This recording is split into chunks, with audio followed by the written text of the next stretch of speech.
जय हिंद दोस्तों। इस वीडियो में हम बात करेंगे पूरे साल भर में जितने भी डिसीज से रिलेटेड, वैक्सीन से रिलेटेड या ओवरऑल हेल्थ से रिलेटेड जितने भी न्यूज़ आई हैं उसके बारे में बात करेंगे। पहली न्यूज़ है हमारी ट्यूबरक्लोसिस से related. Global tuberculosis report 2024 release हुई है। किसके द्वारा? वर्ल्ड हेल्थ ऑर्गेनाइजेशन के द्वारा। इनके फाइंडिंग में ये बोला गया है कि इंडिया जो है वो 26% ग्लोबल टीबी बर्डन अकाउंट करता है। मतलब इंडिया जो है पूरे वर्ल्ड में 26% टीबी के पेशेंट है 2023 में। और इंडिया जो है फर्स्ट रैंक पे है मल्टी ड्रग रेसिस्टेंट टीबी में। मतलब जो फर्स्ट लाइन ड्रग दिया जाता है टीबी में, जैसे रिफेम्पिसिन हो गया और आइसोनाइजिड हो गया, ये फर्स्ट लाइन ड्रग दिया जाता है। तो इंडिया में इसके भी रेजिस्टेंट क्रिएट हो गया टीबी के अंदर। मतलब जो ड्रग टीबी को ठीक करने के लिए दिया जाता था, अब वही इंडिया के ऊपर असर नहीं हो रहा है। ये किस वजह से होता है? ये इनकम्प्लीट कोर्स करने की वजह से होता है कि इम्प्रॉपर हमने टीबी का ट्रीटमेंट का कोर्स नहीं किया, या फिर प्रॉपर तरीके से हमने ड्रग की सप्लाई नहीं ली, मेडिकेशन नहीं ली, क्वालिटी ऑफ ड्रग ठीक से नहीं लिए, और या फिर किसी और इंसान से दूसरे इंसान के बीच में भी हो सकता है, उसकी वजह से भी हो सकता है। टीबी एक बैक्टीरिया से होता है जिसका नाम है बैसिलियस माइकोबैक्टीरियम ट्यूबरक्लोसिस बैक्टीरिया, और ये जनरली लंग्स को अफेक्ट करता है, जिसे हम पल्मोनरी टीबी भी बोलते हैं। लंग्स के अलावा जहाँ पर टीबी होता है उसे हम एक्स्ट्रा पल्मोनरी टीबी बोलते हैं। ये जो है कफ से, बोलने से, हंसने से, गाना गाने से या छींकने से जब इसके बैक्टीरिया के जो पार्टिकल्स है वो दूसरे इंसान में पहुंचते हैं, तब उसे भी टीबी होने का ज़्यादा चांसेस होते हैं। इसके सिम्टम्स क्या क्या होते हैं? बहुत ज़्यादा टाइम तक अगर किसी को कफ हो रखा हो, खांसी हो रखी हो और उसकी खांसी में ब्लड भी आता हो, चेस्ट पेन हो या वीकनेस बहुत ज़्यादा होती हो, तो ये कुछ सिम्टम्स है टीबी के। अब कुछ रेजिस्टेंट भी क्रिएट हो गए हैं पूरे वर्ल्ड में, तो इन्हें 3 ड्रग रेजिस्टेंट टीबी बोला गया है। और ये है पहला मल्टी ड्रग रेजिस्टेंट टीबी, जिसमें फर्स्ट लाइन ड्रग जो होते हैं उसी का ही रेजिस्टेंट क्रिएट हो जाता है, ये दवाइयाँ उस पर असर नहीं करती। फिर है एक्सटेंसिवली ड्रग रेजिस्टेंट ट्यूबरक्लोसिस, जैसे हम XDR टीबी भी बोलते हैं। इसमें ये 2 दवाइयों का रेजिस्टेंट तो होता है, प्लस इनमें से किसी एक दवाई का भी रेजिस्टेंट क्रिएट हो जाता है। ये कुछ ड्रग्स हैं और ये कुछ सेकंड लाइन ड्रग्स हैं, उनका रेजिस्टेंट क्रिएट हो जाता है। और टोटली ड्रग रेजिस्टेंट ट्यूबरक्लोसिस में सारे ड्रग्स का रेजिस्टेंट क्रिएट हो जाता है, जो कि एक काफ़ी बेकार स्थिति क्रिएट हो जाती है टीबी पेशेंट के लिए।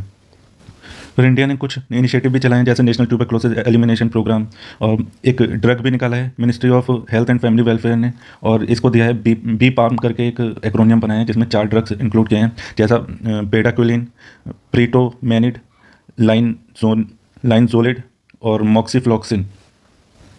तो इसमें जो है 6 महीने के अंदर अंदर टीबी का ट्रीटमेंट हो जाता है। नेक्स्ट इनिशिएटिव है प्रधानमंत्री टीबी मुक्त भारत अभियान। फिर है Nikshay Poshan Yojana, national TB cell centre, Nikshay Sampark, TB मुक्त पंचायत इनिशिएटिव, ये कुछ इनिशिएटिव हैं। वर्ल्ड में कुछ इनिशिएटिव चले हुए हैं, जैसे एंड टीबी स्ट्रेटेजी। इसमें जो है 80% टीबी के इंसिडेंट्स हैं उन्हें कम करने की बात की जा रही है, और 90% टीबी से जो डेथ होती है उसे कम करने की बात की जा रही है। प्लस टीबी की वजह से जो अलग अलग खर्चे होते हैं, जैसे OPD का खर्चा, डॉक्टर से मिलने जाते हैं, फिर दवाइयों का खर्चा, फिर उसकी वजह से जो और भी प्रिकॉशनरी मेडिसिन लेते हैं उनका खर्चा, या फिर कुछ इक्विपमेंट लगता है या कुछ भी होता है, उस टीबी की वजह से जो भी अलग अलग खर्चे होते हैं उसकी कॉस्ट को भी रिड्यूस करने की बात की जा रही है। नेक्स्ट न्यूज़ पर चलते हैं मंकी पॉक्स पे। WHO ने इसे public health emergency of international concern की लिस्ट में डाल दिया है। मंकी पॉक्स जो है मंकी पॉक्स वायरस से होता है, जो कि एक ऑर्थोपॉक्स वायरस है, जो कि जूनोटिक डिसीज़ है, जो कि जानवरों से इंसानों में फैलती है। ये दो ऑर्गेनिज्म से फैलती है, या फिर हम कह सकते हैं इसके 2 वेरिएंट हैं, क्लैड 1 एंड क्लैड 2, जिसकी वजह से एमपॉक्स होता है या मंकी पॉक्स होता है। इसमें वही ट्रीटमेंट दिया जाता है जो स्मॉल पॉक्स होने पे दिया जाता है। और WHO ने एक प्री क्वालिफाइड वैक्सीन नोटिफाई की है, MVA-BN वैक्सीन करके।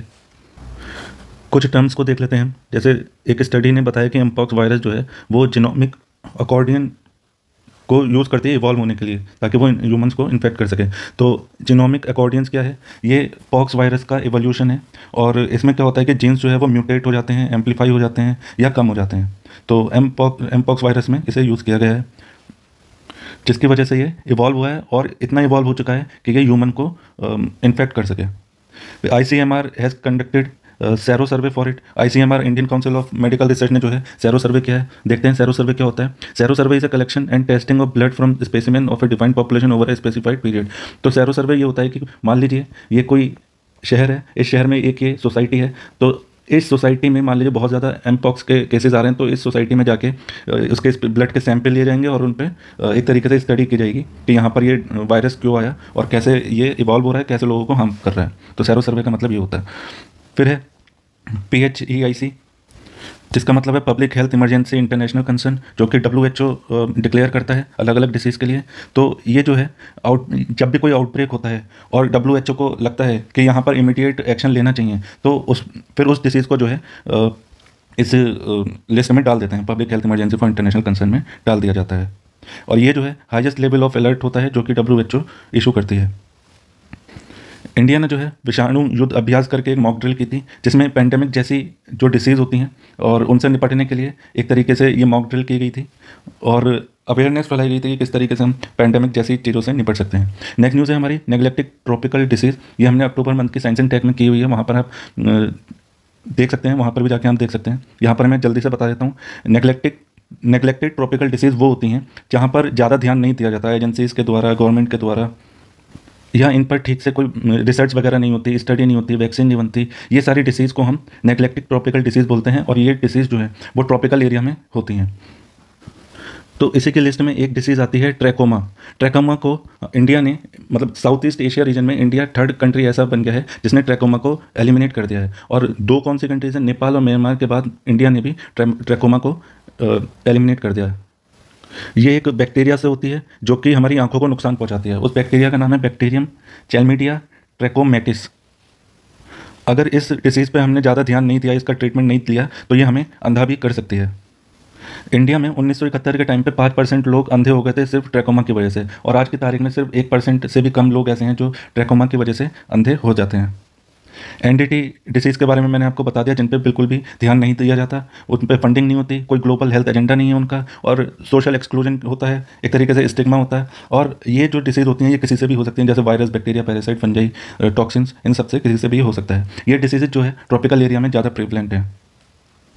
इंडिया में सबसे ज़्यादा एनडीटी डिसीज़ पाई जाती हैं, जैसे हुकवॉर्म, डेंगू, वैसे इसे डेंगी बोलते हैं, और लिम्फेटिक फिलेरियासिस। लिम्फेटिक फिलेरियासिस को हम हाथी पाँव भी कहते हैं, कि एक इंसान का बहुत मोटा पैर हो जाता है, हाथी जैसा पैर हो जाता है, उसे लिम्फेटिक फिलेरियासिस बोलते हैं। WHO clarified India as a free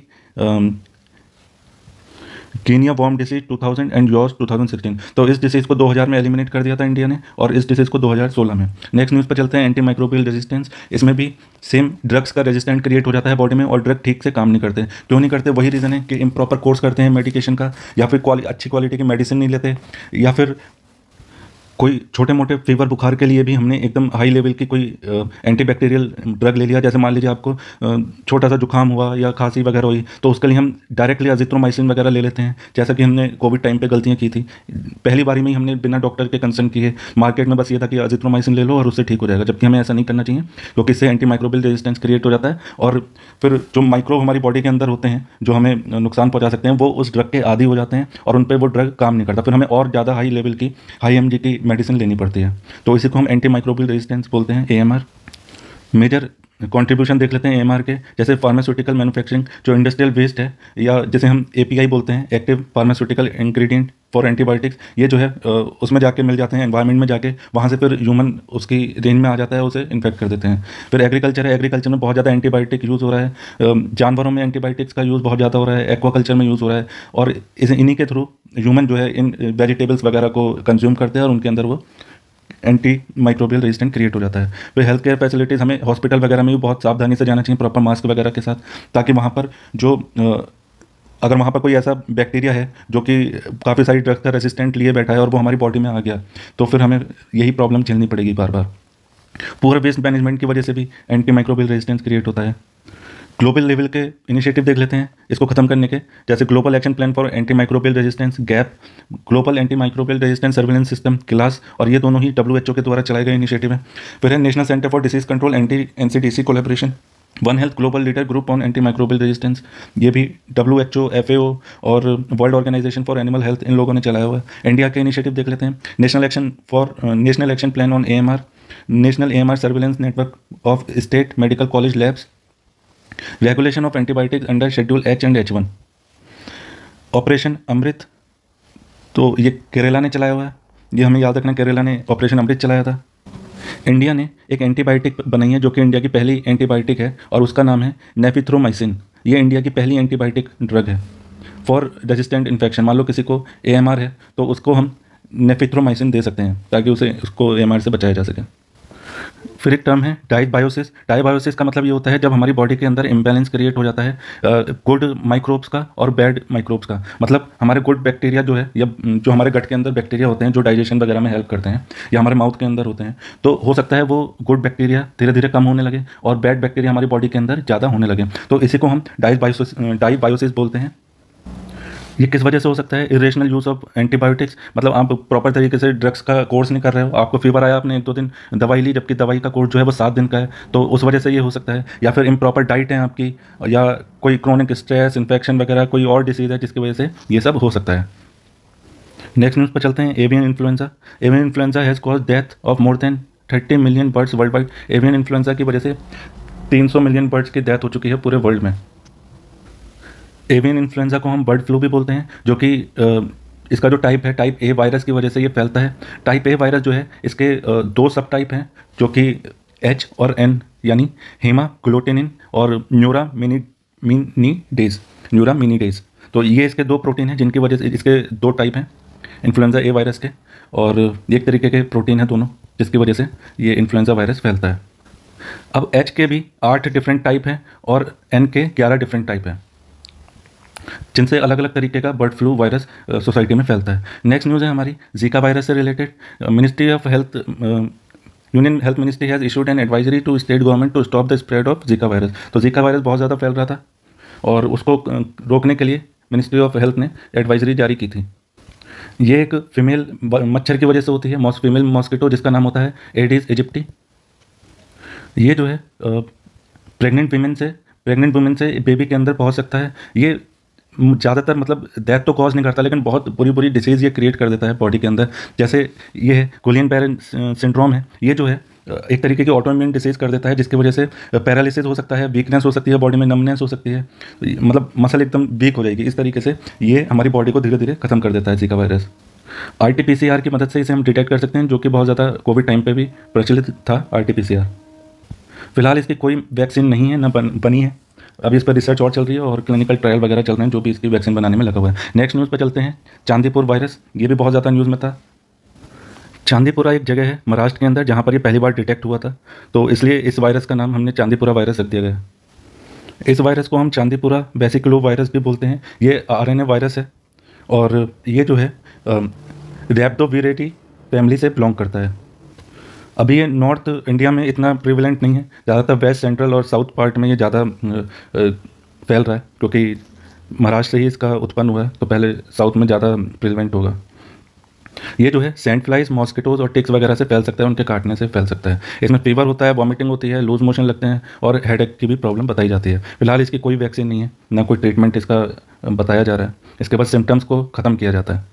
next news है हमारी fix dose combination drugs. Fix dose combination drugs वो होते हैं, मान लीजिए जब किसी को डायबिटीज़ होती है तो उसको जो है उसी डायबिटीज़ ड्रग में अलग अलग और दवाइयाँ भी मिक्स करके बेची जाती हैं। जैसे मान लीजिए बहुत ज़्यादा दवाइयाँ लेने से लीवर पे इम्पैक्ट पड़ रहा है या हार्ट पे इम्पैक्ट पड़ रहा है, तो उसी डायबिटीज़ दवाई में लीवर और हार्ट की दवाई भी मिक्स कर देते हैं। तो ऐसी कुछ दवाइयों को ministry of health and family welfare ने बनने से रोक लगा दी है, मैन्युफैक्चरिंग करने से रोक लगाती है। ऐसे कुछ 156 दवाइयाँ थी, उन पर रोक लगा दी गई है। क्योंकि मान लीजिए किसी की लीवर या हार्ट की प्रॉब्लम नहीं है, लेकिन वो फिर भी डायबिटीज़ की दवाई के रूप में उस दवाई को ले रहा है, तो हो सकता है वो उल्टा असर दिखाने लगे, इसलिए इन दवाइयों पर रोक लगा दी गई है। ज़्यादातर ये कफ वगैरह में, कफ की दवाइयों में, खांसी जुकाम की दवाइयों में यूज़ किया जाता है।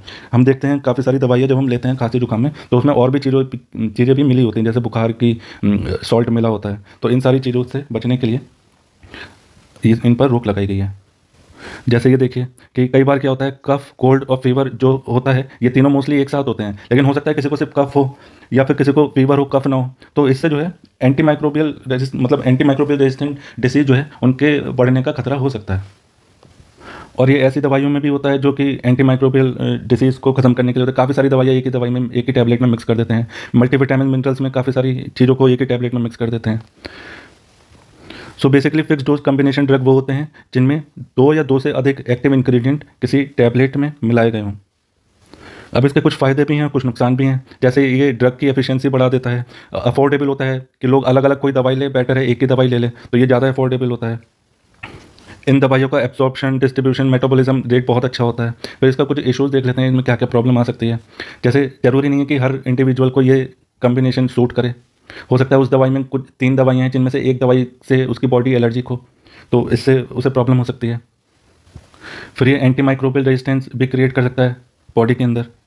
अब हम देखते हैं किन किन रूल्स और रेगुलेशन से हमारे इंडिया में ड्रग्स कंट्रोल होते हैं। पहला है central drug standard control organisation. ये बेसिकली रेगुलेटरी बॉडी है फार्मास्यूटिकल सेक्टर में, और ये क्वालिटी, सेफ्टी और एफिशिएंसी को जो है देखती है under drug and cosmetic act 1940। फिर स्टेट लेवल पे स्टेट ड्रग रेगुलेटरी अथॉरिटी है, वो मैन्युफैक्चरिंग वगैरह पे नज़र रखती है। और ड्रग टेक्निकल एडवाइजरी बोर्ड है, ड्रग कंसल्टेटिव कमेटी है जो ड्रग से रिलेटेड सारे कामों को देखेगी, उन पर नज़र रखेगी। नेशनल फार्मास्यूटिकल प्राइसिंग अथॉरिटी है जो प्राइस पे रेगुलेशन बनाए रखती है ताकि ऐसा ना हो कि बहुत ज़्यादा महंगी दवाई मिले या बहुत ज़्यादा सस्ती दवाई मिले, उसके लिए नेशनल फार्मास्यूटिकल प्राइसिंग अथॉरिटी है। नेक्स्ट चलते हैं जीनो ट्रांसप्लांटेशन। जीनो ट्रांसप्लांटेशन उसे बोलते हैं जब किसी एनिमल का ऑर्गन इंसान में लगा दिया जाता है, और ये मोस्टली पिग के ऑर्गन यूज़ किए जाते हैं इसमें, और इस प्रोसेस को हम जीनो ट्रांसप्लांटेशन बोलते हैं। तो first human recipient of genetically modified pig kidney transplant has died. तो अभी एक किसी व्यक्ति को पिग की किडनी लगाई गई थी, ट्रांसप्लांट करी गई थी, लेकिन वो उसकी डेथ हो चुकी है। इसमें काफ़ी ज़्यादा खतरा होता है। जैसे पिग की किडनी लगाई गई है, हो सकता है उसके थ्रू उसमें काफ़ी सारे कोई बैक्टीरिया ऑर्गेनिज्म जो इंसान को सूट ना करें वो ट्रांसफ़र हो जाते हैं और ऑर्गन फेल कर देते हैं, पूरी बॉडी को नुकसान पहुंचा देते हैं। जैसे इसमें जेनेटिकली मॉडिफाइड किया गया है, मतलब जीन को मॉडिफाई किया गया है, तो इसमें वही क्रिस्पर कास टेक्नोलॉजी यूज़ की गई है जीन एडिटिंग में, और फिर पिग जीन को जो है कुछ स्पेसिफिक जीन्स होते हैं उन्हें रिमूव किया गया है और ह्यूमन के लिए एक तरीके से सुटेबल बनाया जाता है। अब ये ऐसा क्यों किया जाता है कि पिग के ऑर्गन इंसानों में लगाए गए हैं? मान लीजिए कोई डोनर नहीं मिल रहा है, हार्ट जैसे किडनी का होता है, लीवर डोनर होते हैं, तो हो सकता है उसमें डोनर उस टाइम पे ना मौजूद हो, तो एक तरीके से ऑल्टरनेटिव सप्लाई ऑफ ऑर्गन हमें मिल जाता है। या फिर शॉर्टेज पड़ रही हो, ट्रांसप्लांटेशन जो ऑर्गन होते हैं उनकी शॉर्टेज हो गई हो, तो उस टाइम पे हम ये यूज़ कर सकते हैं। अब हम देखते हैं पिग ही क्यों हमने चुना है ट्रांसप्लांटेशन के लिए।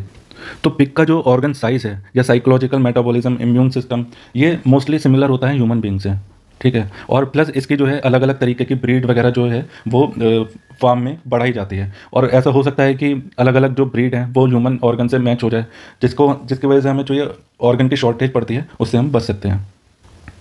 अब हम एक इंपॉर्टेंट पॉइंट डिस्कस कर लेते हैं, एलिजिबिलिटी फॉर ऑर्गन डोनेशन। अगर किसी को ऑर्गन डोनेट करना है तो वो किस तरीके से कर सकता है। तो ये डिपेंड नहीं होता एज के ऊपर, कोई भी इंसान ये दे सकता है, लेकिन उसकी फिजिकल हेल्थ हमें पहले देखनी पड़ेगी जो वो डोनेट कर रहा है। मतलब एक बूढ़ा इंसान भी एक अपना ऑर्गन डोनेट कर सकता है, लेकिन उसकी फिजिकल हेल्थ देखनी पड़ेगी कि वो उसकी खुद की फिजिकल हेल्थ ठीक है या नहीं है, वो ऑर्गन डोनेट कर सकता है या नहीं कर सकता।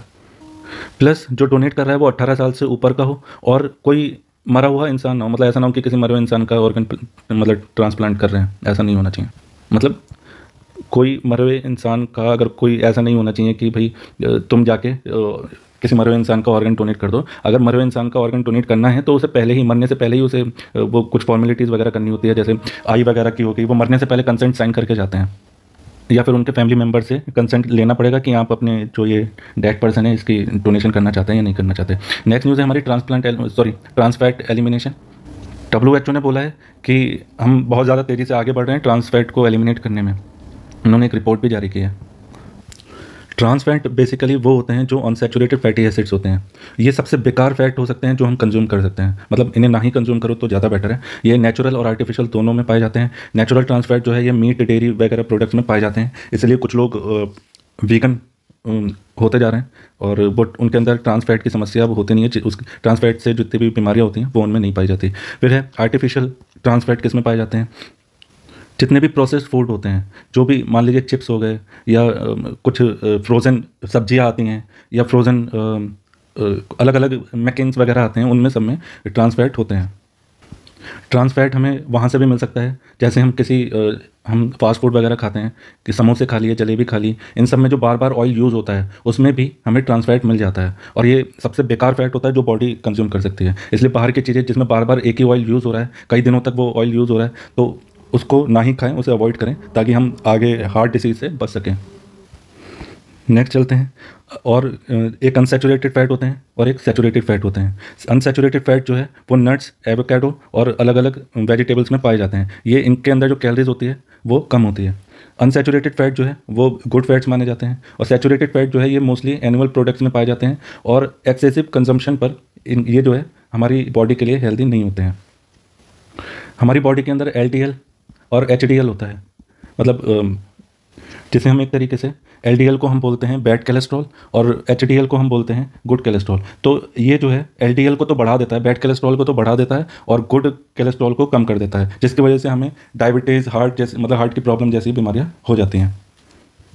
इंडिया के कुछ इनिशिएटिव देख लेते हैं। जैसे एफएसएसएआई यानी food safety standard authority of India ने कुछ इनिशिएटिव चलाए हुए हैं, जैसे ट्रांस फैट फ्री लोगो, मतलब यहाँ पर जो है वॉलंटरीली वहाँ पर लिख सकते हैं कि कितने इसमें जो है कोई ट्रांस फैट नहीं है। अगर मान लीजिए कल के दिन मैंने अपनी एक बिस्किट की फैक्ट्री लगाई तो उसमें मैं हो सकता हूँ कि बिना ट्रांस फैट के कुकीज़ मैन्युफैक्चर करूँ और वहाँ पर मैं एक लोगो भी लगा दूँ ट्रांस फैट का।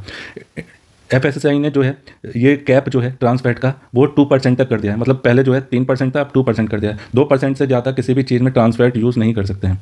फिर कुछ कैंपेन है जैसे eat right India movement, heart attack rewind, ये जो है कैंपेन है अवेयरनेस करने के लिए। ग्लोबल लेवल पर रिप्लेस एक्शन फ्रेमवर्क चलाया गया है जो कि WHO का है, और WHO validation programme for trans fat elimination to further drive policy progress, ये कुछ इनिशिएटिव हैं। नेक्स्ट न्यूज़ है हमारी ग्लाइसेमिक इंडेक्स से related. A recent study has revealed the relationship between glycaemic index in food to the risk of type 2 diabetes and cardiovascular diseases. एक study में पाया गया है कि ग्लाइसेमिक इंडेक्स जो है वो किस तरीके से डायबिटीज़ टाइप 2 से रिलेटेड है या फिर हार्ट डिसीज से रिलेटेड है। तो पहले हम जान लेते हैं ग्लाइसेमिक इंडेक्स क्या होता है। मान लीजिए आपने कोई भी कार्ब का सोर्स खाया और वो कितनी तेज़ी से एक तरीके से शुगर में चेंज हो जाता है, उसे हम ग्लाइसेमिक इंडेक्स बोलते हैं। मान लीजिए आपने रोटी खाई, चावल खाया, वो कितनी तेज़ी से बॉडी के अंदर गया फूड और वो ब्लड के अंदर कितनी तेज़ी से शुगर में चेंज हो गया, उसे हम ग्लाइसेमिक इंडेक्स बोलते हैं। इसे जो है 0 से 100 के स्केल पे नापा जाता है और जिसका जितना कम स्केल होगा वो हमारी बॉडी के लिए उतना अच्छा होगा। मान लीजिए कोई होल ग्रेन्स जो हम घर में रखते हैं जैसे जौ, बाजरा वगैरह हो गया, या नॉन स्टार्ची वेजिटेबल्स हो गई, लेग्यूम्स हो गई, दाल वगैरह हो गई, तो उसमें बहुत ही कम ग्लाइसेमिक इंडेक्स होता है, तो वो हमारी बॉडी के लिए बहुत अच्छा होता है। ये बहुत धीरे धीरे डाइजेस्ट होता है और धीरे धीरे ये बॉडी के अंदर शुगर रेस करता है। फिर जो ब्राउन राइस हो गए, स्वीट पोटैटोज हो गए, ये मॉडरेट रेंज में आते हैं, मतलब 50-60 के बीच में ये आते हैं। ये मॉडरेटली शुगर लेवल हमारी बॉडी के अंदर रेस करता है। फिर सबसे हाई जो सबसे तेज़ी से ये ब्लड शुगर राइज करता है उनमें से कुछ प्रोडक्ट्स हो गए, जैसे वाइट ब्रेड हो गई, या जो हम कोल्ड ड्रिंक वगैरह पीते हैं, पेप्सी, कोका कोला वगैरह, या आलू हो गए, ये बहुत तेज़ी से ब्लड शुगर रेस करते हैं हमारी बॉडी के अंदर। इनका ग्लाइसेमिक इंडेक्स बहुत हाई होता है, इन्हें हमें अवॉइड करना चाहिए। तो स्टार्ची प्रोडक्ट्स जो होते हैं, स्टार्ची वेजिटेबल्स हो गई, तो इन चीज़ों को हमें अवॉइड करना चाहिए। प्लस प्रोसेस्ड फूड जितने होते हैं उन्हें हमें अवॉइड करना चाहिए, वो भी बहुत तेज़ी से शुगर लेवल बढ़ाते हैं। अब ये जो है ग्लाइसेमिक इंडेक्स जो है ये दो चीज़ों पे डिपेंड करता है। एक तो इंटरनल फैक्टर, जो कि अगर हमारी बॉडी ठीक से ही काम नहीं कर रही, हमारे प्रोटीन, लिपिड्स, एमाइलोज वगैरह ये जो है हमारी बॉडी के अंदर ठीक से काम नहीं कर रहे हैं, तो उसकी वजह से ग्लाइसेमिक इंडेक्स ज़्यादा हो सकता है। प्लस एक्सटर्नल फैक्टर क्या होता है कि वो ठीक से कुक्ड नहीं है या फिर प्रोसेस फूड है, तो इन सब चीज़ों की वजह से भी ग्लाइसेमिक इंडेक्स बढ़ जाता है। ग्लाइसेमिक लोड, ये टर्म को हम देख लेते हैं। ये जो है ये वो बताती है कि कंजम्पशन के बाद कितनी तेज़ी से हमारी बॉडी के अंदर शुगर लेवल बढ़ रहा है, तो उसको हम ग्लाइसेमिक लोड बोलते हैं। तो ये कुछ एग्जाम्पल मैंने आपको दे दिए थे कि हमें जो है जो कि लो है 55 स्केल से जो कम है उन चीज़ों को हमें ज़्यादा प्रीफर करना चाहिए, या फिर हद से ज़्यादा मीडियम रेंज के ग्लाइसेमिक इंडेक्स को हमें प्रीफर करना चाहिए। नॉन स्टार्ची वेजिटेबल बहुत सही होती हैं, orange juice, honey, whole meal bread. ऐसा नहीं है कि हम वाइट ब्रेड को हम रिप्लेस कर सकते हैं, होल व्हीट ब्रेड करके भी आती है, ब्राउन ब्रेड आती है, वो हमारे लिए अच्छा हो सकता है। वाइट राइस को हम ब्राउन राइस से रिप्लेस कर सकते हैं। नेक्स्ट न्यूज़ है हमारी A1 and A2 milk. Recently FSSAI withdraw its direction to food business operators to not market their milk and milk product in the name of A1 and A2। आप लोगों ने बहुत जगह पोस्टर लगे देखे होंगे कि इस प्रोडक्ट में A2 प्रोटीन है, ये A1 प्रोटीन से बना है, ये A2 प्रोटीन से बना है। तो ऐसा क्या क्यों बोलते हैं? तो ऐसा होता है कि A1 और A2 जो है वो केसिन प्रोटीन के वेरिएंट हैं। एक तरीके से केसिन प्रोटीन, देखिए मिल्क होता है, मिल्क में दो तरीके के प्रोटीन होते हैं, एक होता है केसिन और एक होता है वे। तो वे जो आपने देखा होगा बहुत ज़्यादा बॉडी बिल्डिंग और पावर लिफ्टिंग वगैरह जो करते हैं वो लोग यूज़ करते हैं, जो वर्कआउट करते हैं। केसिन जो है ये स्लो डाइजेस्टिव प्रोटीन है, इसे मोस्टली जो वर्कआउट करते हैं वो रात में लेते हैं ताकि पूरी रात धीरे धीरे डाइजेस्ट हो जाए। वे जो है वो तुरंत डाइजेस्ट हो जाता है, बॉडी में लग जाता है। तो ये दो तरीके के प्रोटीन हमें मिल्क से मिलते हैं। तो A1 और A2 वो केसिन प्रोटीन के वेरियंट हैं। वैसे तो जो रेगुलर मिल्क होता है उसमें दोनों वेरिएंट होते हैं, A1 और A2, लेकिन A2 मिल्क ज़्यादा प्रीफर करते हैं लोग क्योंकि ये इजी टू डाइजेस्ट होता है। प्लस A2 मिल्क में जो है प्रोटीन कंटेंट भी ज़्यादा होता है। और ऐसा बोला गया है एक स्टडी में हमारी जो इंडिजिनस काऊ और बफेलोज हैं वो A2 मिल्क प्रोड्यूस करती हैं। लेकिन हम अभी भी जो देखते हैं वे प्रोटीन वगैरह जो आते हैं, वे प्रोटीन कंपनी जो होती हैं जो बेचती हैं, उसमें देखा गया है वो बाहर से ही वे प्रोटीन इंपोर्ट करते हैं। ऐसा बोला जाता है बाहर की गाय जो है वो ज़्यादा प्रोटीन उनके मिल्क में होता है, इसलिए वो बाहर से इंपोर्ट करते हैं। लेकिन इस स्टडी ने बोला है कि इंडिजिनस काऊ भी और बफेलोज जो है वो A2 मिल्क प्रोटीन मिल्क जो है वो प्रोड्यूस करती हैं। अब इनके कंपैरिजन की बात कर लें, पहले हम A1 मिल्क की बात कर लेते हैं कि ये जो है इसमें हाई फैट होता है और कैलोरीज भी बहुत ज़्यादा होती हैं A1 मिल्क में। ऐसा बोला जाता है कि इसमें हिस्टाडाइन होता है जो कि एक अमीनो एसिड है और ये हिस्टामाइन प्रोड्यूस करता है। हिस्टामाइन एक तरीके से केमिकल है जो कि हमारी इम्यून सिस्टम, एलर्जी और स्टोमक में जो हमारे पेट में जो बाइल जूस वगैरह बनता है, एसिड बनता है, और जो हमारे ब्रेन में हमारा नर्वस सिस्टम वगैरह है, उन सब में काफ़ी ज़्यादा हेल्पफुल होता है। तो ये जो है इसके कुछ बेनिफिट थे। ये digestion A1 milk can not be digested well by some people and A2 is better alternative for them. तो जिसे हम बोलते हैं लैक्टो इंटॉलरेंस, तो कई बार देखा जाता है जो A1 मिल्क होता है वो जल्दी से डाइजेस्ट नहीं होता है। इसके सोर्स क्या क्या हैं? Found predominantly in cow breed that originated in north Europe, example Holstein, मतलब ये बाहर के देशों की जो गाय हैं उनमें ज़्यादा पाया जाता है A1 मिल्क। फिर A2 मिल्क है, ये इसमें हाई प्रोटीन होता है और इसमें प्रोलीन होता है जो कि एक नॉन एसेंशियल अमीनो एसिड है जो कि कोलेजन का पार्ट है। कोलेजन जो है हमारे जॉइंट और टेंडन जो होती हैं उनके लिए बहुत ज़्यादा इंपॉर्टेंट होता है। तो A2 जो है ये भी बाहर के देशों में ज़्यादा पाया जाता है, जैसे फ्रांस हो गया, मतलब फ्रांस की जो है जर्सी वगैरह करके गाय जो आती हैं उनमें A2 मिल्क पाया जाता है। नेक्स्ट है मैग्नेटिक रेजोनेंस इमेजिंग यानी MRI टेक्नोलॉजी, इससे रिलेटेड एक न्यूज़ है। तो MRI की एक मशीन है जिसका नाम है इसोल्ट। इसने बहुत ही रिफाइंड वे में और डिफाइंड वे में हमारे ह्यूमन का जो ब्रेन है उसकी एटोनॉमी को बहुत अच्छे से डिफाइन किया है, मतलब बहुत अच्छे से उसकी इमेज क्रिएट की है। इसकी मदद से हम काफ़ी सारी डिसीज़ पे हम रिसर्च वगैरह अच्छे से कर सकते हैं, जैसे अल्जाइमर जैसी जो डिसीज़ होती हैं, या डिप्रेशन हो गया, या शिज़ोफ्रेनिया हो गया। इन डिसीज़ पे अब हम अच्छे से काम कर सकते हैं इस MRI टेक्नोलॉजी की वजह से। MRI मशीन में कोई भी एक्सरे जैसी जो पार्टिकल्स होते हैं वो नहीं निकलते। ये जो है मैग्नेटिक फील्ड पे काम करता है जिसमें रेडियो वेव्स और हाइड्रोजन एटम्स निकलते हैं और हमारी बॉडी का एक क्रॉस सेक्शनल इमेज क्रिएट करते हैं। तो MRI की जिन्होंने MRI कराया होगा उन्हें पता होगा, वो अपनी अलग अलग ऑर्गन की बोन वगैरह का एक तरीके से उसकी इमेज निकलवा सकते हैं। फिर रेडिएशन थेरेपी फैसिलिटी, दिल्ली की एक कॉलेज में रेडिएशन थेरेपी फैसिलिटी ओपन की गई है। रेडिएशन थेरेपी जो है वो कैंसर के ट्रीटमेंट में बहुत ज़्यादा सक्सेसफुल साबित हुई है। इसमें एक्सरेज, गामा रेज और हाई एनर्जी इलेक्ट्रॉन जैसी पार्टिकल्स का यूज़ करके कैंसरस सेल्स जो होती हैं उन्हें मारा जाता है इस थेरेपी में। और ये लगभग सभी तरीके के कैंसर सेल्स को मारने में हेल्पफुल है। जैसे अलग अलग कैंसर होते हैं, ब्रेन में होता है, ब्रेस्ट कैंसर हो गया, हेड, नेक, सर्वाइकल कैंसर, इन सबको अच्छे से ये ट्रीट कर सकता है। इसके कुछ साइड इफ़ेक्ट भी हैं रेडियोथेरेपी के, जैसे बहुत ज़्यादा थकान फील होगी, नौजिया फील होगा, बाल उड़ जाएंगे सर के, और भूख ना लगना, ये सारे कुछ इसके साइड इफ़ेक्ट हैं। प्रोटोन थेरेपी के बारे में देख लेते हैं। ये भी कैंसरस सेल को ट्रीट करने में काम में आता है, उनकी कैंसरस सेल को मार देता है। और ये जैसे ये है रेडियोथेरेपी, इसमें प्रोटोन थेरेपी में ये बहुत ही प्रिसाइजली काम करता है और एडवांस है काफ़ी। इनके कंपैरिजन की बात कर लें, ट्रेडिशनल रेडिएशन थेरेपी और प्रोटोन थेरेपी में, इसमें जो रिस्क होता है वो कम होता है, मतलब जो हेल्दी सेल्स हैं उनके मारे जाने का बहुत कम चांसेस होता है। लेकिन प्रोटोन थेरेपी में और भी कम हो जाता है, इसमें बहुत प्रिसाइजली ट्रीट कर लेते हैं।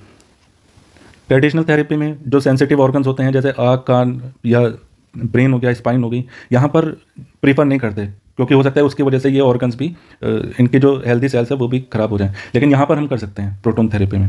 एक ही नुकसान वाली चीज़ है प्रोटोन थेरेपी की कि ये बहुत ज़्यादा कॉस्टली है, और ट्रेडिशनल थेरेपी भी कॉस्टली है, but compare to proton therapy ये थोड़ा लेस एक्सपेंसिव है। साइड इफेक्ट जो है ये बहुत ज़्यादा सीवियर हो जाते हैं ट्रेडिशनल थेरेपी में, प्रोटोन थेरेपी में कम सीवियर होते इसमें भी हैं। नेक्स्ट हम न्यूज़ पर चलते हैं वैक्सीन के ऊपर। वैक्सीन बेसिकली 3 टाइप की होती हैं, लाइव एटेन्यूएटेड, इनएक्टिव और सेलुलर। लाइव एटेन्यूएटेड वैक्सीन में जो है एक जिंदा बैक्टीरिया या वायरस वगैरह को हम लेते हैं, लेकिन वो वीक फॉर्म में होता है, तो उसे हम लेके बॉडी के अंदर डालते हैं, फिर उसके अगेंस्ट एंटीबॉडीज जनरेट होती है, और आने वाले जितने भी वो उस बैक्टीरिया वायरस से होने वाली जो डिसीज़ हैं उससे फिर बचा जा सकता है, क्योंकि बॉडी ने एक वीक वायरस और बैक्टीरिया के खिलाफ एंटीबॉडीज जनरेट कर दी हैं। तो ये जो है मीसल्स, मम्स और रुबेला जैसी की वैक्सीन बनाने में हेल्प करती है। फिर है इनएक्टिव और डेड वैक्सीन, जिसमें एक डेड वायरस या बैक्टीरिया डाला जाता है, और ये पोलियो जैसी डिसीज़ में यूज़ होता है। पोलियो जब हम पीते थे, याद रखिए, उसमें इनएक्टिव पैथोजन डाला जाता है। कोवैक्सीन भी इसी पे बेस्ड थी कि ये जो है एक डेड पैथोजन डाला गया था, उसे मॉडिफाई किया गया था, उसे रिजेंबल किया गया था कि ये एक तरीके का कोरोना वायरस है, और जब इसे बॉडी के अंदर डाला गया तो इसमें हमारी बॉडी ने T सेल्स जनरेट कर दी थी, तो एंटीबॉडीज जनरेट कर दी थी, तो ये इस पर जाके चिपक गया था। तो फ्यूचर में जितने भी कोरोना वायरस अगर हमारी बॉडी में आता है तो हमारी बॉडी में ऑलरेडी बहुत सारी एंटीबॉडीज़ है इस कोरोना जैसे दिखने वाले वायरस से लड़ने के लिए, तो ये इस तरीके से काम करती थी कोवैक्सीन। सेलुलर और सब यूनिट वैक्सीन, इसमें क्या करते हैं, इसमें पूरा जर्म नहीं लेते, पूरा बैक्टीरिया या वायरस नहीं लेते, इसमें उसका कुछ पार्ट लेते हैं। ठीक है, मान लीजिए ये कोरोना है, कोरोना के ऊपर ये स्पाइक्स हैं। ठीक है, तो ये जो है हमने पूरा कोरोना वायरस नहीं लिया, इसके स्पाइक्स ले लिए और इसे उठा के मतलब इसे मॉडिफाई किया और एक वैक्सीन बना दी। तो सब यूनिट में हम इस तरीके से काम करते हैं। कोरोना की कुछ वैक्सीन इसी तरीके से भी बनाई गई थी, काफ़ी सारी मार्केट में थी जो कि सब यूनिट वैक्सीन बोली गई थी। इसके कुछ पार्ट हैं सब यूनिट वैक्सीन के, जैसे टॉक्सॉइड वैक्सीन, कॉन्जुगेट वैक्सीन और रिकम्बिनेंट वैक्सीन और DNA RNA वैक्सीन। तो टॉक्सॉइड वैक्सीन में जो है इनएक्टिवेटेड टॉक्सिन्स को लेते हैं और ये डाइप्थेरिया वैक्सीन में काम आता है। फिर इसमें दो या दो से ज़्यादा इस पे जो पार्ट्स होते हैं किसी पैथोजन को, उसको लेते हैं और फिर उससे इम्यून रिस्पॉन्स जो है बढ़ाते हैं। रिकम्बिनेंट वैक्सीन में जो है DNA का मतलब कोई भी पैथोजन है उसका DNA लिया, DNA का कुछ पार्ट लिया, उसे मॉडिफाई किया, फिर उससे वैक्सीन बना दी। तो ये कुछ वैक्सीन है, जैसे कोविशील्ड हो गई, कोविशील्ड जो है इससे ही बनी थी। फिर DNA वैक्सीन में क्या होता है, जेनेटिक मटेरियल इधर DNA और RNA फ्रॉम पैथोजन बैक्टीरिया और virus is introduce in human cells. तो HIV की जो वैक्सीन बनती है वो DNA और RNA वैक्सीन से बनती है। नेक्स्ट है हमारी mRNA वैक्सीन, ये कैसे काम करती है उसे देख लेते हैं। न्यूज़ क्या है इससे related, world first mRNA vaccine, mRNA lung cancer vaccine trial begin. तो लंग कैंसर से रिलेटेड एक वैक्सीन बन रही है जो कि mRNA पे बेस्ड है। mRNA वैक्सीन जो है वो कोविड के लिए भी मतलब इस कोविड वैक्सीन बनाने में भी हेल्प किया गया था mRNA का। mRNA मतलब मैसेंजर रिबोन्यूक्लिक एसिड, यानी ये जो है एक मैसेज भेजेगा और फिर वो एंटीबॉडीज डेवलप कराएगा हमारी सेल से या हमारी बॉडी से। तो देखते हैं ये काम कैसे करता है।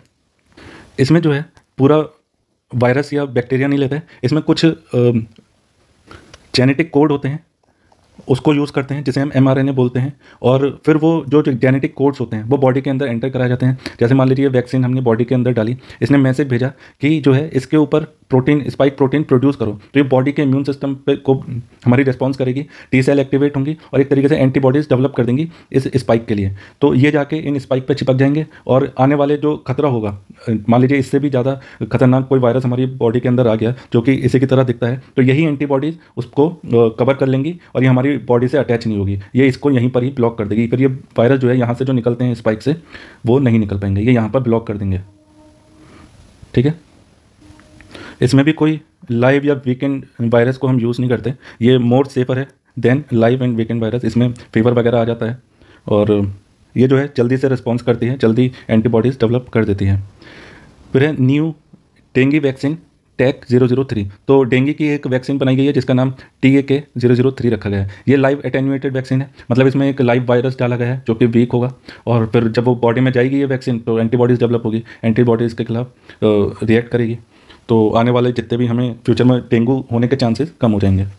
तो WHO जो है इसे प्री क्वालिफाई कर दिया है। ये डेंगू की ऐसी दूसरी वैक्सीन है, पहली वैक्सीन जो है वो ये थी CYD TDV।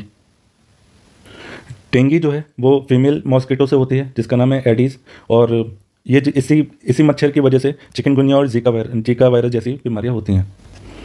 ये जो है एक प्रेग्नेंट मदर से बेबी को भी हो सकती है और ऑर्गन डोनेशन से भी हो सकता है, ब्लड ट्रांसफ्यूजन की वजह से भी डेंगू फैल सकता है। फिलहाल इसका कोई ऐसा लाइसेंस ट्रीटमेंट या एंटीवायरल वैक्सीन नहीं है, ये अभी सिर्फ प्री क्वालिफिकेशन लिस्ट में है, अभी इसका कोई लाइसेंस वैक्सीन बनी नहीं है, इस पर क्लिनिकल ट्रायल वगैरह चल रहे हैं। इंडिया में भी एक वैक्सीन है टेंगी ऑल करके, इसमें भी इसका ये 3rd फेज़ पे क्लिनिकल ट्रायल फिलहाल चल रहा है। नेक्स्ट न्यूज़ है हमारी R21 matrix M। Serum Institute of India has started exporting malaria vaccine to Africa. तो ये हमने पहले भी कवर किया है, मलेरिया वैक्सीन जो है ये R21 मैट्रिक्स M ये हम अफ्रीका ट्रांसफ़र करेंगे, एक्सपोर्ट करेंगे। मलेरिया जो है सिंगल सेल पैरासाइट से होता है और इसका जो जीनस है वो प्लाज्मोडियम है। ये एक मॉस्किटो है जिसे हम एनोफिलिस स्टेफिनिस बोलते हैं, ये भी एक फीमेल मॉस्किटो है। तो मलेरिया, डेंगू और ये सारे जितने भी बीमारियां हैं ये सब मॉस्किटो से फैलती हैं और ये फीमेल मॉस्किटो से ही फैलती हैं। नेक्स्ट है हमारा hepatitis A vaccine. India immunological limited launch a paediatric dose of India's first indigenous hepatitis A vaccine heavy sure करके एक वैक्सीन बनाई गई है जो कि बच्चों के लिए है और वो हेपेटाइटिस A में काम आएगी, हेपेटाइटिस A डिसीज़ में हेल्प करेगी। और हेपेटाइटिस A जो है वो लीवर डिसीज़ है, इसमें लीवर में इन्फ्लेमेशन हो जाता है। हेपेटाइटिस के बेसिकली 5 वेरिएंट होते हैं, 5 टाइप होते हैं, hepatitis A, B, C, D और E, ये 5 टाइप होते हैं, जिनमें से B और C बहुत ज़्यादा डेडली साबित होते हैं। इसमें लिवोसिरोसिस, लीवर कैंसर और ऐसी ऐसी बीमारियां हो जाती हैं जो कि डेथ भी कॉज कर सकती हैं। फिलहाल अभी टाइप C की कोई वैक्सीन नहीं है, हेपेटाइटिस टाइप C इसकी कोई वैक्सीन अवेलेबल नहीं है। एक प्रोग्राम है national viral hepatitis control programme 2019, इसमें 2030 तक हेपेटाइटिस सी को खत्म करने की बात की गई है। फिर है मिशन इंद्रधनुष, इसमें हेपेटाइटिस बी और 7 ऐसी अलग बीमारियों के अगेंस्ट वैक्सीनेशन प्रोग्राम चलाया गया है। नेक्स्ट न्यूज़ है हमारी codon day optimisation technology CDT। Codon day optimisation technology जो है, इसमें एक वायरस को वीक करने का मतलब कि कोई वायरस है उसे वीक करने के लिए ये टेक्नोलॉजी यूज़ की जाती है, या फिर उसमें कुछ पर्टिकुलर कोई प्रोटीन है जो हार्म कर सकता है ह्यूमन बॉडीज़ को, तो उस प्रोटीन को कम करने की ये टेक्नोलॉजी है। कोडोन्स क्या होते हैं? कोडोन्स एक तरीके से इंस्ट्रक्शन है जो कि प्रोटीन को बनाने में हेल्प करते हैं। तो एकदम लेमन लैंग्वेज में मैंने समझाया कि ये टेक्नोलॉजी जो है वायरस को वीक करने में यूज़ होती है, और कोडोन जो है जेनेटिक इंस्ट्रक्शन है जो कि प्रोटीन को बनाने में हेल्प करता है। तो न्यूज़ देख लेते हैं। इंडिया ने जो है एक यूनिवर्सिटी के साथ कोलैबोरेशन किया है, जिससे वो needle free intranasal booster vaccine बनेंगे कोविड से रिलेटेड, और इस टेक्नोलॉजी का यूज़ करेंगे।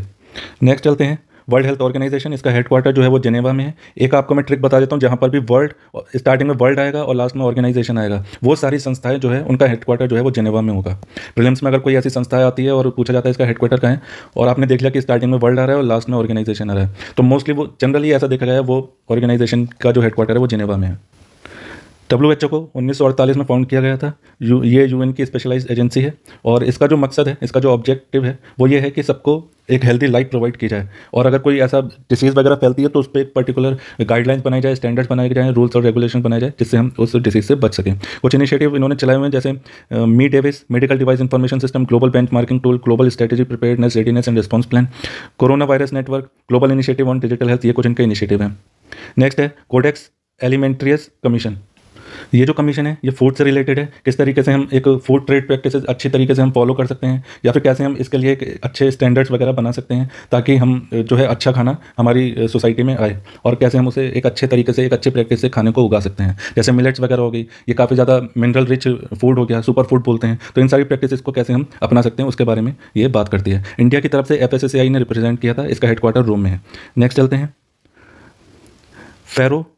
फेरोटोसिस, तो ये एक तरीके की डिसीज़ है जिसमें कि सेल मर जाती हैं या किल हो जाती हैं। किसकी वजह से? जब सेल के अंदर बहुत ज़्यादा आयरन पहुंच जाता है, उसकी वजह से सेल अपने आप मर जाती है।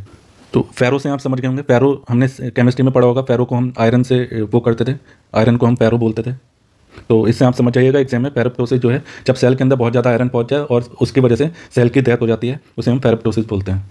इसी से रिलेटेड कुछ और टर्म्स हैं, जैसे एपोप्टोसिस, नेक्रोसिस और ऑटोफैगी। ये भी इन सारी डिसीज़ में भी सेल्स की डेथ होती है अलग अलग तरीक़ों से, लेकिन फेरोप्टोसिस में आयरन की वजह से सेल की डेथ होती है। प्रोबायोटिक वो बैक्टीरिया होते हैं जो हमारे डाइजेस्टिव सिस्टम के लिए बहुत अच्छे होते हैं। ये ऐसे बैक्टीरिया होते हैं जो हमारे डाइजेशन के लिए अच्छे होते हैं। मोस्टली ये कर्ड या योगर्ट वगैरह में पाए जाते हैं, तभी हम घर में बोलते हैं, हमारे जो बड़े बुजुर्ग हैं वो बोलते हैं खाने में हमेशा दही लेनी चाहिए, क्योंकि वो हमारा डाइजेशन ईजी कर देते हैं।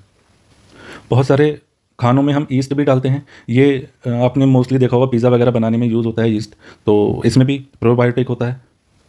नेक्स्ट न्यूज़ है हमारी ज़ाइलिटॉल से रिलेटेड। ये एक आर्टिफिशियल स्वीटनर है। तो एक स्टडी ने बताया कि ज़ाइलिटॉल जो है वो हेल्थ रिस्क क्रिएट कर सकता है हमारे लिए। ये एक शुगर एल्कोहल है जिसे हम एज अ स्वीटनर यूज़ करते हैं, ज़्यादातर जिन्हें डायबिटीज़ वगैरह होती है वो इन्हें यूज़ करते हैं, तो बताया गया है कि हमारी हेल्थ के लिए अच्छा नहीं है। नेक्स्ट न्यूज़ है हमारी थ्रोम्बोसाइटोपिनिया। थ्रोम्बोसाइटोपिनिया का मतलब ये है कि आपकी बॉडी में प्लेटलेट्स कम हो जाती हैं और ब्लड क्लॉटिंग होने लगती है। मतलब हमारी बॉडी में जैसे हमारी चोट लगती है तो अपने आप वो चोट ठीक होने लगती है, हील होने लगती है। तो इसमें क्या होता है कि जो हमारी जो प्लेटलेट्स काउंट है वो बहुत ज़्यादा कम हो जाता है, और जो हील होने का प्रोसेस है वो बहुत ज़्यादा कम हो जाता है। तो एस्ट्राजेनेका जिसने कोविशील्ड बनाई थी, कोविड की वैक्सीन थी कोविशील्ड, जिसने कोविशील्ड लगवाई थी, उसमें ये देखा गया है, और एस्ट्राजेनेका ने भी ये एडमिट किया है कि बहुत कम केसेस में थ्रोम्बोसाइटोपिनिया सिंड्रोम होने के चांसेस हैं। मतलब उनके प्लेटलेट्स कम हो सकती हैं और जो ब्लड क्लॉटिंग वगैरह है इन सब का प्रोसेस स्लो हो सकता है। नेक्स्ट चलते हैं। वेट लॉस ड्रग बहुत ज़्यादा पॉपुलर है, न्यूज़ में है काफ़ी ज़्यादा। ये जो है डायबिटीज़ प्लस वेट लॉस में बहुत ज़्यादा हेल्पफुल है। हमारी बॉडी में एक हार्मोन होता है ग्लूकेजन लाइक पेप्टाइड 1 यानी GLP-1। ये एक हार्मोन होता है जिसकी मदद से हम वेट लॉस और डायबिटीज़ में हेल्प कर सकते हैं। ये एक तरीके से ये जो हार्मोन है ये मिमिक करता है, मतलब ये जो ड्रग है इस हार्मोन की तरह मिमिक करता है हमारी बॉडी में जाके, और एक तरीके से इंसुलिन को इंक्रीज़ कर देता है जो कि हमारी बॉडी में ब्लड शुगर लेवल को कम करता है। प्लस ये ग्लूकोजन जो है इसका प्रोडक्शन भी कम कर देता है। ग्लूकोजन का काम क्या होता है? ये हमारी बॉडी में ब्लड शुगर लेवल को बढ़ाता है, जो कि ये ड्रग कम कर देता है उस लेवल को। साथ के साथ ये हमारी भूख को कम कर देता है और डाइजेशन प्रोसेस को कम कर देता मतलब स्लो कर देता है, जिसकी वजह से हमें भूख नहीं लगती और पेट स्टोमक फुलनेस की फील हमें देता है, जिसकी वजह से हम खाना भी कम खाते हैं। नेक्स्ट न्यूज़ है हमारी अल्ट्रासाउंड टेक्नोलॉजी से related. Scientist have successfully map brain activity using functional ultrasound matching. तो अल्ट्रासाउंड टेक्नोलॉजी का यूज़ करके साइंटिस्ट ने ब्रेन का मैप बनाया, मतलब ब्रेन को मैप किया है, और अब हम इसको यूज़ कर सकते हैं हमें अपनी स्टडीज़ में, रिसर्च वगैरह में, क्योंकि हमें मोर रिफाइंड वे में हमारे ब्रेन की एक्टिविटी का मैप मिल चुका है। तो अल्ट्रासाउंड टेक्नोलॉजी बेसिकली जो है वो प्रिज्म इलेक्ट्रिक इफेक्ट पे काम करती है, मतलब अगर कहीं पर किसी ऑब्जेक्ट पे प्रेशर लग रहा है तो वो इलेक्ट्रिसिटी में कन्वर्ट हो जाता है। इसी प्रिंसिपल का यूज़ करके अल्ट्रासाउंड टेक्नोलॉजी को यूज़ किया गया है, और इसे जो है इंटरनल ऑर्गन को देखा जा सकता है इस टेक्नोलॉजी की मदद से। नेक्स्ट चलते हैं हम मिथेनॉल से रिलेटेड न्यूज़ पे। Death have been attributed methanol poisoning from illicitly produce hood spurious liquor, यानी पुअर क्वालिटी लिकर जो होती है या अल्कोहल जो होता है उसकी वजह से डेथ हो गई है। मिथेनॉल जो है वो CH3OH इसका फॉर्मूला होता है, और ये एक तरीके से वुड अल्कोहल और स्पिरिट भी बोला जाता है इसे। ये कलरलेस होती है, हाईली वॉलेटाइल होती है, और स्वीट पंजेंट इसका ऑर्डर होता है, मतलब इसकी जो स्मेल होती है थोड़ा पंजेंट स्मेल होती है। मिथेनॉल जो है वो पूरी तरीके से पानी में मिक्स हो जाता है और एक तरीके से एंटी फ्रीज एजेंट का काम करता है। मान लीजिए कोई चीज़ है, आपको वो जमानी नहीं है, फ्रीज़ नहीं करनी, तो उसमें थोड़ा सा मिथेनॉल डाल दीजिए तो वो फ्रीज़ नहीं होगा। ये कार में भी यूज़ होता है, कार में जो कूलेंट होता है उसमें डलता है ताकि कूलेंट फ्रीज़ होने से बच सके ठंडी जगहों पर। अगर ये शरीर के अंदर चला जाए तो ये ब्लाइंडनेस भी कॉज कर सकता है। नेक्स्ट न्यूज़ है हमारी इथाइलिन ऑक्साइड से related. Singapore food agency has ordered a recall of India's spice product due to presence of ethylene oxide. तो सिंगापुर में हमारे कुछ स्पाइस प्रोडक्ट पहुंचे थे जिसमें इथाइलिन ऑक्साइड पाई गई है। इथाइलिन ऑक्साइड जो है C2H4O इसका फॉर्मूला होता है। ये भी कलरलेस फ्लेमेबल गैस होती है, और स्वीटनेस इसकी, मतलब स्वीटनेस से इसकी स्मेल होती है। Use to make other chemicals including antifreeze, textile, plastic, detergent and adhesive. इन सारी चीज़ों में इथाइलिन ऑक्साइड का यूज़ होता है जो कि हमारे स्पाइसेस में पाई गई है। ये हमारी आंखों को, स्किन को, रेस्पिरेटरी सिस्टम को और नर्वस सिस्टम को नुकसान पहुंचा सकती है। FSSAI डायरेक्शन दिया है इथाइलिन के यूज़ के लिए कि ethylene for artificial ripening of provide concentration does not exceed 100 ppm। तो 100 ppm से ज़्यादा इसका यूज़ नहीं कर सकते हैं। फ्रूट्स वगैरह के राइपनिंग के लिए जो है वो 100 ppm से ज़्यादा यूज़ नहीं कर सकते, और इसका डायरेक्ट फ्रूट्स के कांटेक्ट में नहीं ला सकते, ऐसा इस पर बैन है। कैल्शियम कार्बाइड हमने कई बार देखा है, आम जो है, मैंगो जो है वो कार्बाइड से पकाए जाते हैं। तो FSSAI ने अलर्ट जारी किया है फ्रूट ट्रेडर्स को कि वो कार्बाइड का यूज़ ना करें उसको पकाने के लिए।